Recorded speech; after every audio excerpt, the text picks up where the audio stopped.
Welcome to another episode of Bleav in Falcons. I'm your host, Ovie Mughelli. I'm again broadcasting from my car because my sister got married, Mike. She got married. We got one left, 4 kids.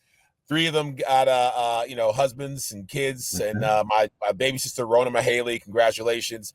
Exciting Nigerian American wedding. I had a chance to put on the Agbada and the Chokoto. Those are traditional Nigerian garb, like coming to American style. And so I was walking around Embassy Suites, and I was waiting for somebody to say, "Look, it is the prince. The prince is here. Oh my gosh. Oh my gosh. It is you. Right. It is you. It is you. I cannot believe it. Yeah, I cannot believe it." I'm like, please, no. Right. It's hilarious. I played along. I'm like, please, no. I'm just here. I'm a normal human being, American. I'm just here for it was a good time. But what also was a good time was the Falcons beating our Saints yesterday, Mike. It was something to where I got bits and pieces throughout the wedding. I was on my phone, like literally a commercial, watching the Falcons game, not the whole time, but in between my sister getting married at the slow parts, intermission and whatnot. And I saw us doing some great things by watching this morning, and I saw us doing enough great things to get a win. Still not where I'd like us to be, but in a time where we haven't won a game in like a month past, in a time where Falcons have nothing to cheer about, I just wanted to enjoy this win, enjoy beating the Saints, enjoy the fact that we made their bad season be even worse. And I enjoyed the experience of watching us tell Tyler Shuck to get the Shuck out of here. Like, so I felt good about that. So what were your takes on the game? No, it was like we went there. It was a business trip. That's what it seemed like. It wasn't nothing flashy about the game, anything like that. We had Mooney with the one deep pass from Kirk Cousins. Other than that, it was just like we was business like. We looked like we was well coached. We looked like we was prepared, and we was like we was just going to go there and take care of business. Everybody was just doing their job. Everybody was like, do your job, and then everything else will take care of itself. You know what I'm saying? Like you said, we didn't look like an explosive team, or it wasn't anything that jumped out there like that. Like, oh, we're back, or it was just like we're back, baby. Super Bowl, let's go. It was a rival game, so it was going to be some back and forth. But we was like, just get a win on the road. It's impressive. You know, it's tough to win on the road, regardless of what I'm saying, your record, or whatever. But we needed it. We needed it. We need to get the job done. We found a way to get the job done, and that's what I'm most impressed about. Like, we got it done. We got it done, and the offense looked a little bit different too. Kirk Cousins was under the center a lot. We were like, that's kind of weird, kind of strange. Not, what I'm saying, like, why is Kirk under center a lot and not Penix? But could be the game plan, could be the team. I don't know, but I'm not going to speculate. But everything was just running smooth out there. Like, some things clean up. We still was terrible on third down, like 3 for 12, whatever. But things we cleaned up. Everybody played well. Special teams made some plays. Defense, 3 points really. Gave up 3 points really. Like, But other than that, we was good. We was good. Happy to get the win. Man. It was interesting to see Kirk Cousins, because a big part of the conversation, I'd love to get your thoughts on this. There's been people saying some what if scenarios. Our friend Brian Finneran over at 680 The Fan, and our friends over at 99 The Game, they've all been talking about, hey, what if Mike, we go 7-0? What if Kirk Cousins comes in and goes 7-0? What if we win out? What if, whether we squeak into playoff or not, if Kirk Cousins, who asked for a trade mid-season because he knew he could start at somebody's team, but the Falcons now wisely kept him around, even though they weren't planning on playing him. They were planning on, if Penix was healthy, Penix is the future, Penix is our guy. But Kirk knows that he still got some Kirko chains up in that body that can go out there and body some people. What if Kirk wins 7 in a row? Do we bring him back? Do we make Penix sit out for the traditional 2 or 3 years that we had intended when we drafted him? Do we make Kirk, again, our 1 year, 2 year guy to show that we're on a run? He's out there vibing with Mooney again. He's vibing with Drake London. He's making Kyle Pitts better. He's giving us the leadership we want. Maybe Penix wasn't ready for the limelight.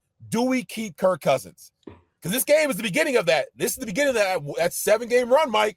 Well, first of all, why are we talking about winning 7 in a row? We just got He's like, we just got the one. Y'all, this is the problem. It's like the problem, we get one taste of victory. Now we just gonna rule the NFL. You know what I'm saying? Yes. But yeah, it's outside our chance we can still win the division because Tampa Bay lost yesterday, and Carolina's at what 6-5.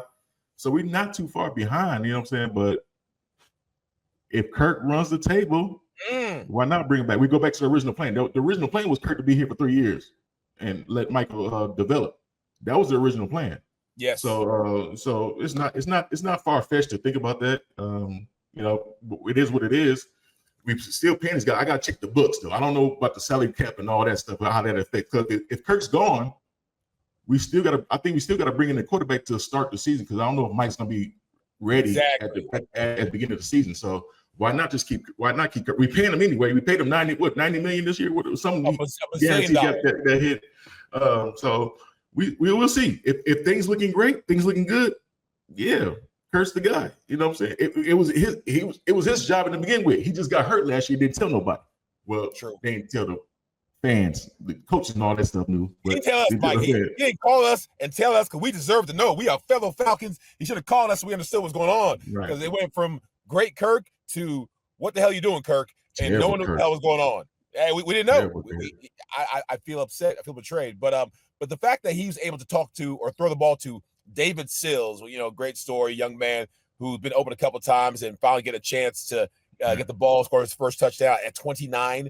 And Drummond, like some guys, practice squad that came up, he was putting in some decent work with some role players. So if the big boys come back and we are able to get him some weapons, imagine what Kirk O'Chain can do from there. But I like the game. I like the fact that we were able to show some consistency. Just like my issue, Mike, is that these are NFL players. NFL players should do the basic things high school players should do. You should be able to block and tackle.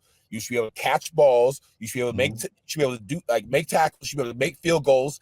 And the field goal part was exciting on our end because our guy Zane made all the field goals, a couple long ones. And the Saints showed how much or how important the kicking game is. The Saints, their kicker was looking like our first two kickers. Right. Looking horrible, right? Hand on the palm of his face. Right. He was getting some bad looks from his teammates because missing some easy kicks. And that was why our season is the way it is, Mike. Let's not forget, and I know it's not all the kickers, but we had some kickers who could have won us games and lost us games. And the Saints showed us right in real time what we were going through. I'm like, and that used to be us. So I'm just happy that the Falcons came together in all three phases and played some good football so we can get this W. Right, like you said, I like to see us get some consistency. Like let's get some rhythm on offense. We had no rhythm all year on offense. We've been up and down on offense all year. Defense been playing solid all year. Even though look at the box score or whatever, that it doesn't say that. But if you look at the situation they've been in, they're going to give up some points because offense staying on not staying on the field long enough. We can't convert on third down. We can't keep drives going. Yeah. So but it's good that we got the run game going a little bit, and it was like a hard run game. Like Bijan only had 70 yards. It was like stay with it though. Don't abandon it. Like 2 yards here, 3 yards here, but then he'll pop for 10. Or Tyler would pop for 10. And what that opened up, the play action, and the play action was key yesterday. So that's our game. So we getting back to the original game plan. What we supposed to be looking like? Okay, let's keep this rolling now. Let's keep the ball rolling. Now y'all talking about 7 in a row. Let's get 2 in a row. He's like, before 7 comes 2. I'm not a math scholar. I'm pretty sure that's how math works. 7, geez. Why are they talking about 7 on the radio, man? That's crazy.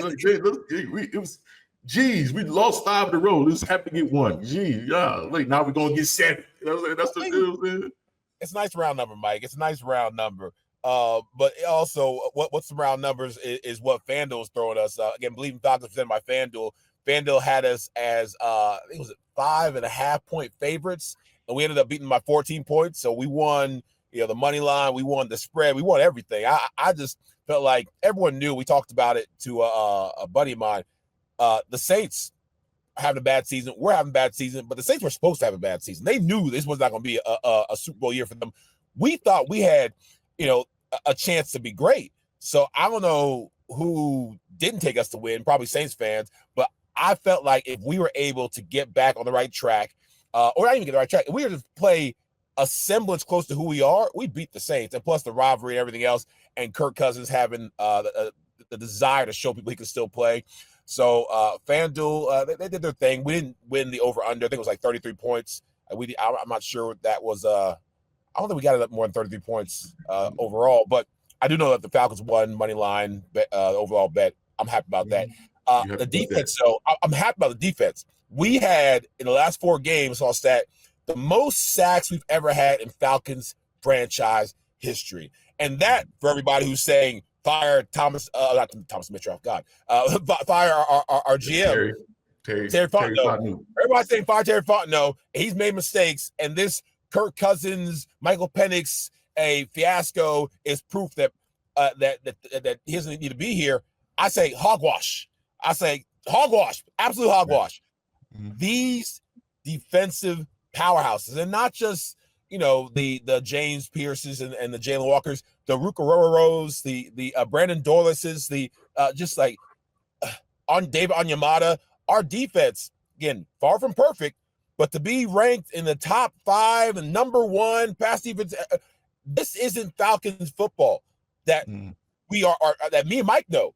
Like, we've always been like, all right, offense, we got to carry our defense. All right, offense, we got scoring points, and they give up all right, offense. And we love our John Abrahams and our defensive powerhouses and the Babados, but those guys are out there just trying to do the best they could, knowing that, hey, one man can't play all the positions on defense. Right. But we've been able to put together with Terry Fontenot a defense that can do things that have never been done. Never in the history of the Falcons, 50, 60, a long-time franchise, have we had that many sacks in a 4-game stretch.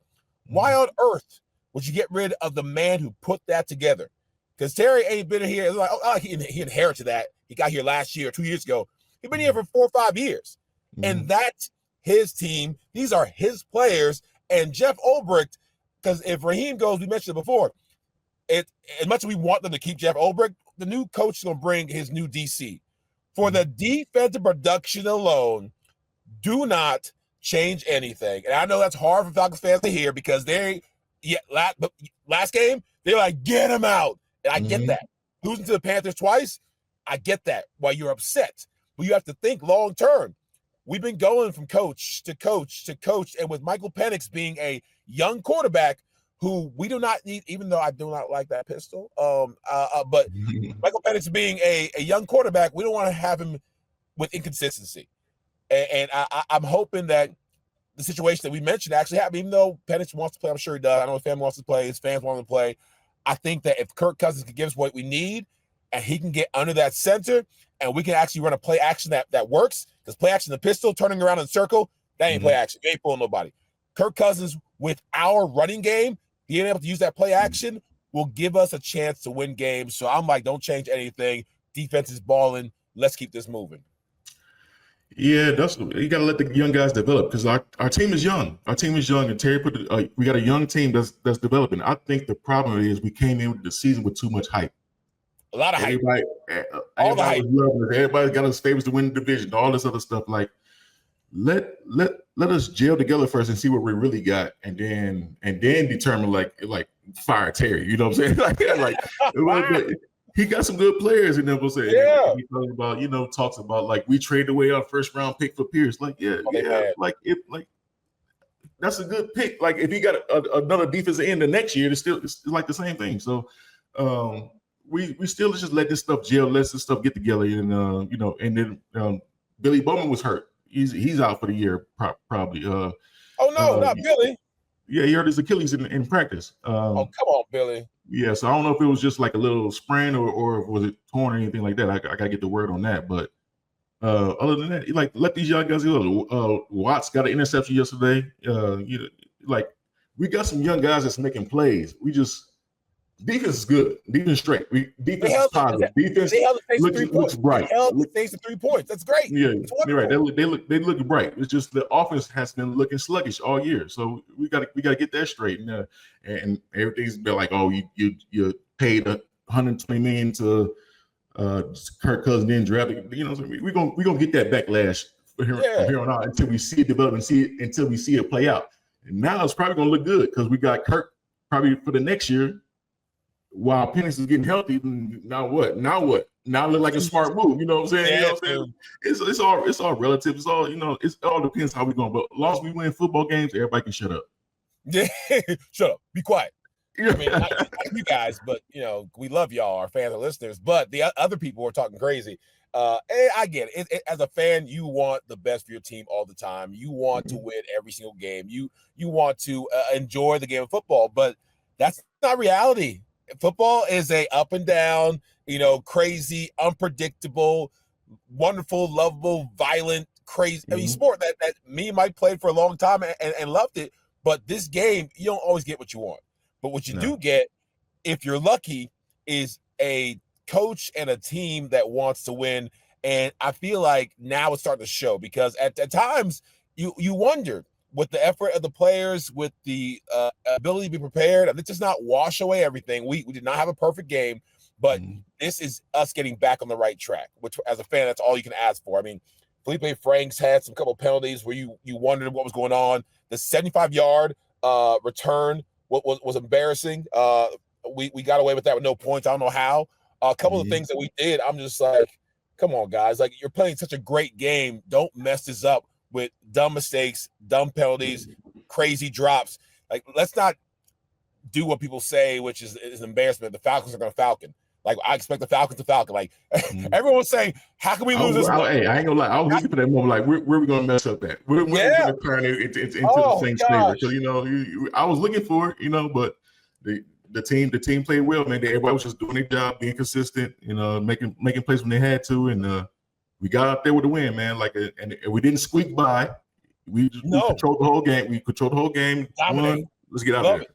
And a big reason we did that? A big reason we did that shows this brother needs to get his money. Devon Diablo's back. He snuck back into the lineup, and we've been talking about, as much as we love Troy Anderson, as much as, actually, no one loves JT Bertrand, hometown kid, but unfortunately, everybody's been like, he's not that guy. He's a nice guy, but just not that guy. And they've been waiting for Devon Diablo to come back. He's back, and it showed in the defense. Minus the pick six, wasn't their fault. 3 points they gave up. So just having a team that, again, not perfect, but showing closer to what the Falcons can do, made this game so much more sweet. But Mike, again, shout out to FanDuel and Bleav in Falcons. I got to get your take on some around the league stuff. I'm going to start doing this a little bit more, talking about, even though we are Bleav in Falcons, we do see what happens around the league. Okay. What you got for me? Your take on the son of somebody I got to play with. I was blessed to play with somebody I watched in middle school, Mike. I played 2 years with the Deion Sanders, with the primetime. I'll post a picture. Hopefully I do. I always say I'll do. I'll never do it. I got a picture of my mom's house while I was here for my sister's wedding, where me, Deion, my mom and dad had breakfast in an Italian restaurant in Baltimore right after practice because of my mom's birthday. And I asked Prom if he can come through. The brother came through, didn't know me, Mike. He didn't know who I was. He just knew I was a big fan. My mom was an even bigger fan than I was, and we were teammates. And he was like, I'll see what I can do. I'll see if I can make it through. And he came through. My mom had the biggest smile on her face. Dad had the biggest smile on her face. They asked all the crazy questions. End of the day, they said, take care of our son. He's a good kid. He wants to be great. If he can be half as great as you, it'd be amazing. And Prom, to their effect, gave me his cell phone number. We kept in touch. He invited me to like a bunch of outings. Again, I'm a third string fullback, Mike, third string. Okay. So I have always been a fan of his, been a friend of his, and want his son to succeed, from Jackson State to Colorado to the NFL. What's been going on has been crazy. He got his first chance to start. We're doing it with our own semi-rookie starting quarterback. But with Shadur Sanders going out there and getting a chance to show the Cleveland Browns faithful that he is the guy, but still being, how's the way to put it? Everyone's been watching it and knows a lot of people don't want him to win. And the unfortunate part, the people in his organization that do not want him to win. Even his head coach, after he won in the first game, I Bleav he was like one of the first quarterbacks to win their start in like years. This guy still does not get much love or much credit. Luckily, our Penix has more support, I would like to think, than he does. But with Shadur Sanders potentially being the starting quarterback for the Browns and fighting for that, what is your take on how he or the team should manage that? It's a tough place to be in. And I don't know if you've ever been in a position where you felt like your team or your organization wasn't for you, but that's got to be a hard spot to be in. That's really on the team. I think that's really on the team. Like if they want a quarterback in there, the team would play harder for that quarterback. You get what I'm saying? Like it's like when Shadur got there, Shadur got a game of spark. Maybe I didn't see the game, but like some people was like uplifted. Like, all right, we finally get to see him play. And we're gonna play good for him. Make sure he succeeds. Make sure he's successful. It's not on him. Don't put it all on his shoulders to be great or all that. He's a rookie. You know what I'm saying? But they need to change the pace. They need something different. They got a losing season going on just like us. But like let's put something else in there. Let's get something to be excited about. Shadur got his first start. They look good. They look good. Defense been playing great all year for the Cleveland Browns. And what's his name going? He's gonna break the record on sacks. Yeah, big defensive man. I forget it was Myron something. Miles Garrett, you know what I'm saying? Yeah. He's gonna crush the record, man. He might get 30 sacks this year. The guy's a monster. He's scary. I'm glad I don't have to block him. Yeah, so we'll see. They still didn't say that Shadur's gonna start the next game. They did. There's so much hate against my boy's boy that it bothers me. It irritates me. Like, just get him out of here, because if Michael Penix had to deal with that, being a starting QB, a young starting QB, is hard enough. But to have your organization be against you, thank God, Terry Fontenot, Raheem, they all support Penix and give him the love and understanding that you need, because NFL is hard. It's even harder when people don't show you the support and show you the love, Mike. But I think that the Falcons fans are excited to be able to show some love to our team, because win, lose, or draw, whatever you want to say about the Saints being bad, it was an easy win. It's a win. We haven't had one of those in a while. We're going to celebrate it. We're going to enjoy it. You guys, not now. It's Monday, but still, you can have yourself an adult beverage. Enjoy it. Yeah, enjoy it. Enjoy it. Have a great Thanksgiving, because Thanksgiving's just better when the Falcons win. And hopefully Christmas will be better, New Year's will be better, but I feel you, Mike. With the 7 in a row. Right. Go, baby. Super Bowl. Hey, I'm not saying it's not going to happen. I'm just saying we need to pump the brakes a little bit. We just got off a 5-game losing streak. I don't know. We talk about winning 7 in a row now. We didn't look that great yesterday. We did what we had to do. Now let's keep it going. Let's be consistent. I like to take things slow, Ovie. Y'all. You and Finneran and all that stuff. Last year you talking about Super Bowl, you know what I'm saying? Now Finneran talking about 7 in a row this year. Let's pump the brakes, man. Pump the brakes. Even though it's a good chance though. Our schedule weekends is like weaker. We got two tough teams. Tampa and the Rams on Seattle too.